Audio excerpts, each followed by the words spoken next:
Brother made my life hell, then got my wife pregnant. Now he wants my help after our parents disowned him and left me there to $1 million inheritance. My younger brother David has always harbored a deep-seated resentment towards me. If you think it stemmed from jealousy, you'd be wrong. He was the favored child, not me. There was no reason for him to be envious. To give you some context, our mother always indulged David. He was the golden child of our family. She cooked his meals, did his laundry, and even asked me to help him with his schoolwork. I was expected to assist him simply because we were family, but I never received the same consideration. I accepted this as I was quite independent. Perhaps it was partly my fault for always meeting his needs without expecting anything in return. He never helped me when I needed it and only approached me when he wanted something. Well, I was a quiet, introverted kid who enjoyed studying and keeping to myself. He was loud and rough, just like our dad. I also tend to be straightforward and honest, never sugarcoating things. I believe my mother may have developed a negative perception of me because of my straightforwardness. This favoritism made David the family's darling, and I didn't mind it while we were growing up. However, problems began when he started bullying and mocking me for being different from him. He would tease me about my height and the fact that I wore glasses. He would sneak into my room, read my diary, and then complain to my mom about what I had written. When I yelled at him and complained to our parents about him invading my privacy, they would laugh it off, saying it wasn't a big deal. He did more awful things, like nearly breaking my glasses and putting nasty things in my food. He even once put little stones in my cereal, but luckily, I found them before they could damage my teeth.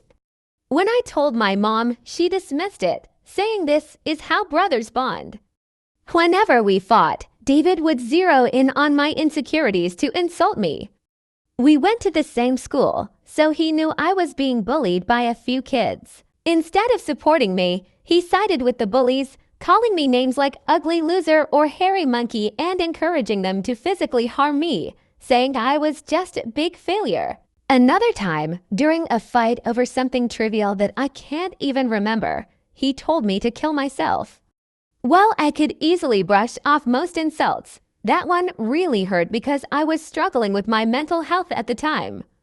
I'm doing better now, but it was devastating to hear that my own brother wanted me dead. Since Dad was often at work and Mom didn't seem to care much, she even scolded me once, claiming it was my fault for irritating him. Things progressively worsened during high school. There was a shocking incident when David attempted to set my hair on fire and, unbelievably, our mother defended him, claiming he was merely playing. Seriously, who behaves like that? Thankfully, my dad eventually sided with me and pointed out the gravity of the situation.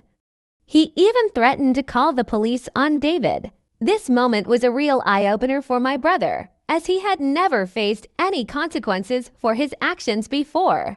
He was genuinely stunned, and my dad made it clear that enough was enough and that David needed to start respecting his older brother.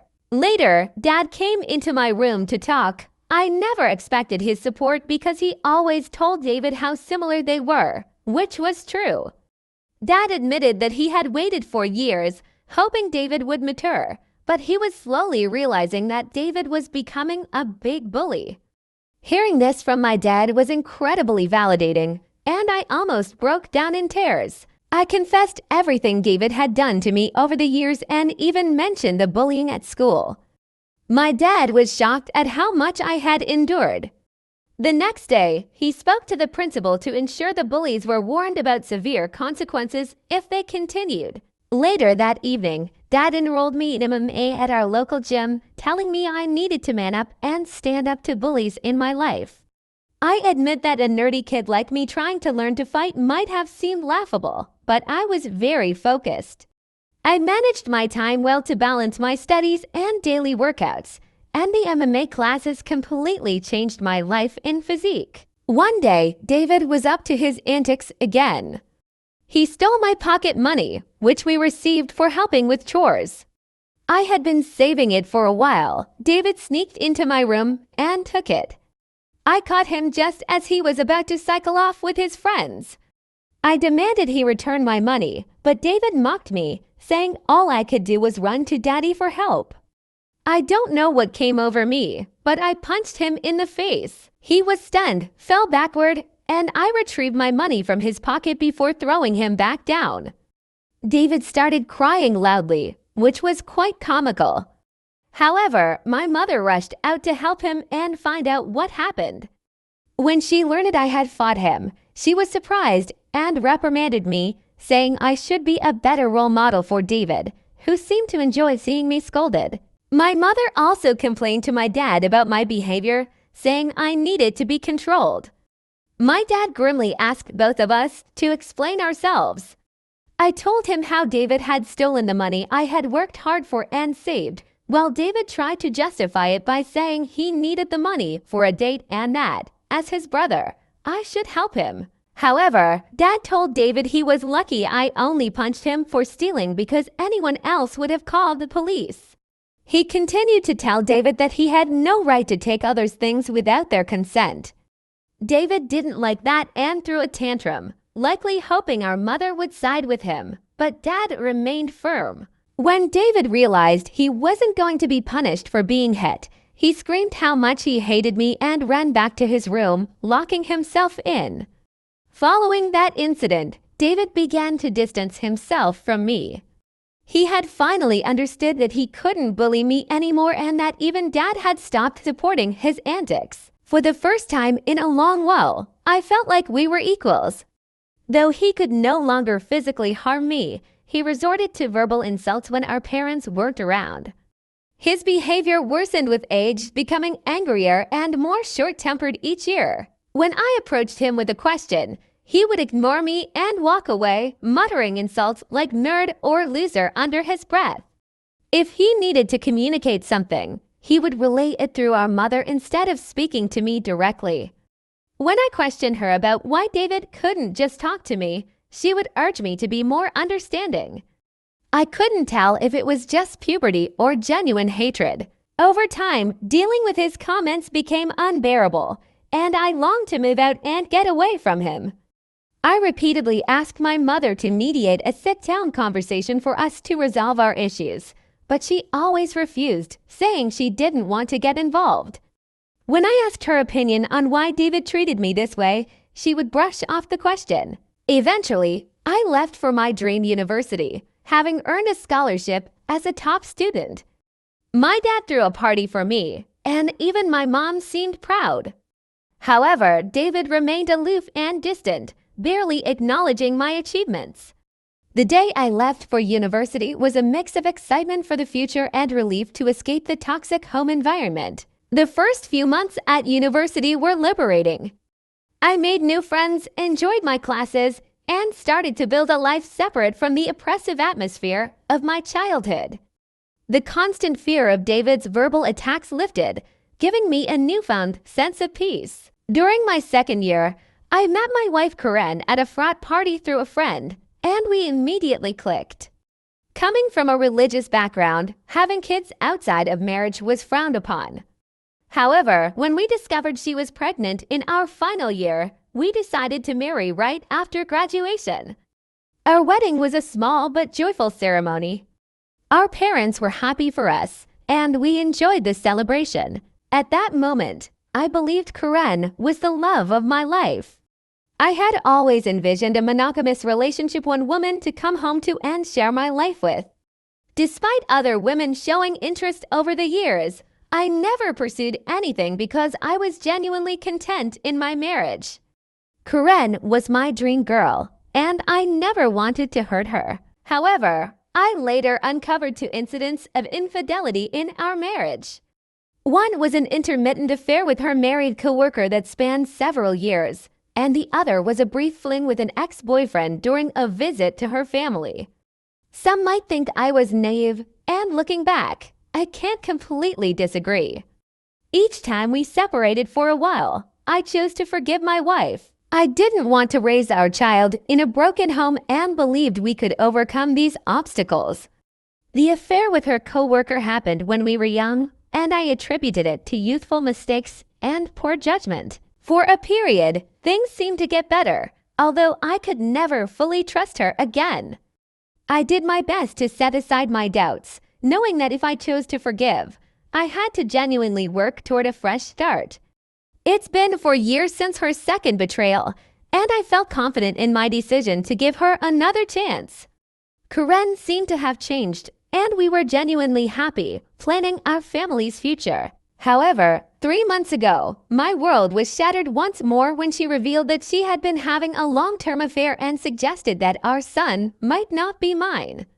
Her words struck me like a ton of bricks. A mix of shock, betrayal, and disbelief overwhelmed me. I struggled to comprehend the enormity of her confession. In the days that followed, I managed to ask why she had kept such a significant secret and how she could have done something so devastating. Her reaction was cold and indifferent, as if she were detached from the pain she caused. Her vague responses left me with more questions than answers. It was a surreal and painful moment, confronting the shattered trust and uncertainty about my own family. I continued to press Karen for the truth because I felt I deserved to know the father of the child I had been raising since birth. Ultimately, she admitted it was David. My eyes widened in shock as I asked Karen what she meant. She explained that she and David had become friends when I introduced her to my family, and she stayed with us from Thanksgiving until New Year's. David, usually cold to me, was warm and polite towards her, which made me glad because I didn't want Karen to feel unwelcome. Karen wanted to be accepted into my family, so she spent significant time with my mom whenever possible. She noticed the rift between David and me and questioned me about it. I opened up about our strained relationship and explained that we might never repair it due to his unresolved feelings. Karen understood but started including David in our outings, hoping it would help us bond. Whenever we planned to watch a movie, she invited David, and we watched whatever he chose. During this time, David and I exchanged a few words, which was an improvement compared to his usual silent treatment. I remember Karen and David hanging out and playing video games together, but I never thought much of it. Karen told me that one day, David opened up to her about his struggles in a recent breakup. Feeling vulnerable, he struck up a friendship with her. She mentioned that he would harmlessly flirt with her when I wasn't around, and eventually, things escalated beyond her control. The vision of my wife and brother sleeping together made me feel sick. Karen confessed that she felt guilty afterward and left him, which matched her abrupt decision to go home instead of spending New Year's with me. Although I tried to convince her to stay, she was adamant about leaving. When we met back at college after the holidays, she was her usual cheerful self, so I didn't question anything. 2 weeks later, we found out she was pregnant. Karen admitted she didn't know if the child was mine or David's, and with no way to prove it, she chose to stay with me, knowing I was the more dependable brother. This was why we got married. My world felt like it was crashing down. The son I loved might not even be mine. I asked Karen if she had been sleeping with David recently, and she slowly nodded. She revealed that they had always stayed in touch because their chemistry was undeniable. They would sneak off to hotels, lying to me about working overtime. She admitted that half of her business trips were actually romantic getaways with him. I asked why she married me if she wanted my brother, and Karen said she didn't want to be the one to break off the marriage. She saw me as a wonderful father to our son and decided to stay. In her words, she made a mistake and didn't know when to stop. I told Karen I was glad she told me the truth, but that I was going to pack up and leave. She started crying, asking for forgiveness and expecting me to yell at her. Instead, I calmly packed my clothes. Karen insisted that if I loved her, I should fight for her and that mistakes happen in every marriage. When she realized I wasn't going to do anything, she changed tactics, saying our son would be affected by a divorce and that children shouldn't be raised in broken homes. I reminded her that I might not even be the father, which made her cry more and accuse me of being cruel. It seemed like she believed nothing could make me want to leave the marriage. Perhaps it was partly my fault for letting things slide in the past. While I did love her, it felt more like it stemmed from thinking we had a son together and had been together since college. Karen kept insisting it wasn't too late to fix things, but I struggled to believe her and had no patience left. Trust was a major issue, and her words felt hollow. Even if I forgave her, I could never forget she slept with my brother. I've always believed in forgiving mistakes because we're all flawed, but this was beyond acceptable limits. I left her crying on the doorstep and checked into a hotel. The next day, I went straight to my parents and revealed everything about my wife's affair with David, explaining how they had been secretly sleeping together for years. The shock on their faces was undeniable. True to her nature, my mother initially tried to defend David, insisting that her boy could never do such a thing to his own brother. Determined to expose the truth, I asked my parents to remain silent and let me call David in front of them. I instructed them to stay quiet so I could catch David off guard, making him believe it was a private conversation. When David answered the phone, I confronted him about the affair. At first, he vehemently denied it, refusing to accept any responsibility. However, when I told him that Karen had admitted to everything, he started blaming her, calling her characterless. He claimed it wasn't his fault if women were attracted to him and that he was the better-looking brother. I told him firmly that I would expose him to everyone. When David mocked me, saying no one would believe me because he was the golden child, I scoffed at his arrogance and thanked him for confirming the truth, knowing our parents had heard everything. David went quiet and then spluttered, trying to explain himself and salvage his image. My mother, still in shock, demanded an explanation from David. He stuttered through a feeble attempt to justify his actions, blaming everyone else but himself and desperately trying to shift the blame onto Karen. I could see my mother, who had once been protective of her favored son, now felt a mix of disappointment and anger. In that charged moment, I felt a strange sense of vindication. For years, I had endured David's torment. Now the truth was out, and the roles were reversed. It was David who stood exposed, his actions laid bare for everyone to see. As David's words faltered, my father, usually reserved in his expressions, couldn't contain his disappointment. He asked me to pass him the phone and began to speak to David. David, my father began, his voice laden with disappointment. What you've done isn't just a betrayal of your brother, but a betrayal of this family. You slept with your brother's wife and continued the affair even after they were married. Your actions have severe consequences and have irreversibly shattered the trust we had in you. I raised both of you to value family loyalty and decency. What you've shown today defies everything I've tried to teach you. He paused, letting the weight of his words sink into David's conscience. Your disregard for your brother's feelings and the lack of respect for his marriage are unacceptable. You've not only hurt him but also torn apart the bonds that hold our family together. Your mother and I are partly to blame for what you've become, but we will no longer tolerate this behavior. From today, you're cut off from the college funds I set up for you. You'll have to figure out how to pay your university fees on your own. I will also stop funding your lifestyle. Do you think it makes you more of a man to sleep with married women? Let's see how you manage without my money. Throughout this, I maintained a composed demeanor. Although I initially wanted to scream at David, watching my dad punish him was the ultimate vindication. I had exposed his true nature, and it was clear he had underestimated the consequences. My mother, despite David's persistent protests, continued to justify him, but my father swiftly ended the call, shutting down David's attempts to explain away his actions. Afterward, my mom approached me and hugged me. It had been a long time since we shared such a moment, but in that embrace, there was an unspoken understanding and support amid the family turmoil.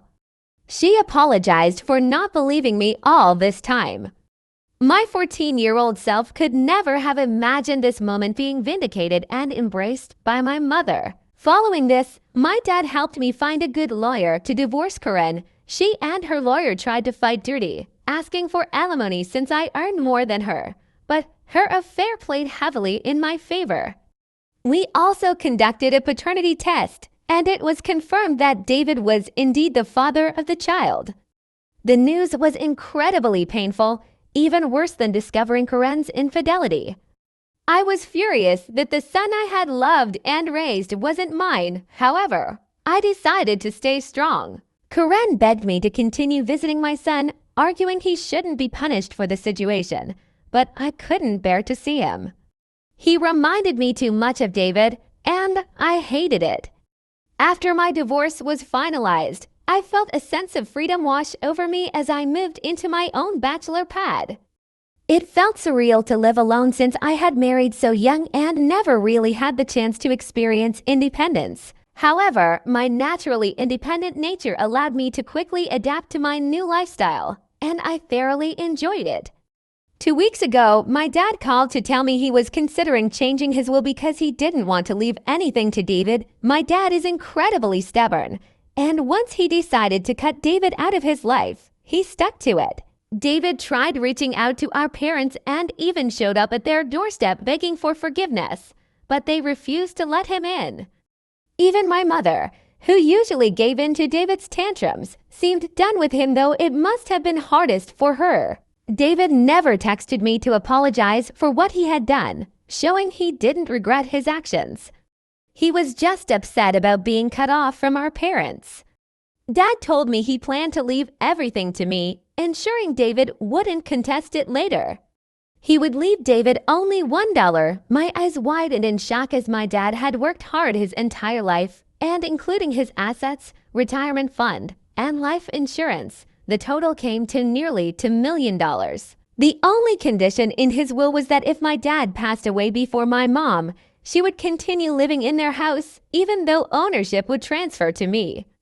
I didn't mind this, as I wanted to care for my mom in her final days. Somehow, David found out about this and, unable to reach our parents, called me yesterday trying to make amends. He explained how he was struggling with college and that after Karen discovered the paternity of the child, she had been pestering him for child support. He said he had no money and was looking for part-time jobs but couldn't find anything. He begged me to talk to our family to start fresh since he really needed my help. I laughed in his face and told him I was done with him. I reminded him that he should have thought about the consequences before sleeping with my wife and getting her pregnant. David argued that I was being unfair and that Karen was also to blame, to which I agreed. I reminded him that I had divorced her, making her his responsibility now. He shouldn't be calling me to complain about her or the child since these were the consequences of his own actions. David started to raise his voice, but I interrupted, reminding him that he was no longer the favored child in the family but the black sheep who had slept with his own brother's wife. At that moment, David began to cry, telling me how everyone, including our grandparents and relatives, had turned against him. While this was true, it was no longer my concern. I told him we were done and that he should never call me again since I no longer considered him my brother. Since then, I've replayed the conversation in my mind. Despite my hatred for my brother, I had never heard him cry, at least not since we were kids. I won't lie, it did hurt me a bit to see him so helpless. So I guess I'm here to ask if I should talk to our parents about him, or if I would be in the wrong if I don't. Update 1. Hi everyone, many of you have been asking why I am no longer in contact with my son Henry, and some have even called me cruel. I need to explain that I am not comfortable raising another man's child. This isn't a stepson situation. I was led to believe Henry was my son, only to later discover he is actually my brother David's son. Naturally, this revelation hurt deeply, and I cried over it for days. The main reason I don't want any contact with Henry is that I no longer want Karen in my life. If I remain connected to her child, she will find a way to re-enter my life, and I need my space. You may think I'm cruel or selfish, but I can't see him ever again, at least not for a very long time. Update 2. Most of you correctly guessed that it was my mother who informed David about my dad changing his will, leading David to call me as a last resort to fix things. I confronted her in front of my dad, and she broke down, saying I had punished David enough and that he had learned his lesson. My dad firmly told my mother that if she believed what David did was forgivable, then he could no longer stay married to her because he could never forgive such a betrayal. This threat silenced my mother. My dad made it clear that if she ever talked with David again and we found out, she could pack her bags and leave. As I mentioned, my dad is very stubborn. Hopefully, my mother will learn from her mistakes. Update 3. Reddit. It's been 5 months since my last update. My relationship with my parents has improved over the past few months. My dad and I go golfing every weekend, and he treats me more like a buddy than a son. Although my mother misses David, she has stayed away from him. The last I heard about David was from my cousin, who said David had been asking everyone for money and eventually had to drop out of college because he couldn't afford the fees. He and Karen are living together, and he has a part-time job as a mechanic. Apparently, they are raising Henry together, which is a good thing, I guess. I never discuss David with my parents, and I don't bring him up either. For everyone asking, I am doing quite well. I was promoted at my job 2 months ago, so my salary has significantly improved. I haven't been dating anyone as I feel I still need time and space to heal. I've been going to therapy, so we'll see how that works out. Thank you for reading. If you haven't subscribed yet, please do so and hit the notification bell to stay updated with more shocking real-life stories happening around you.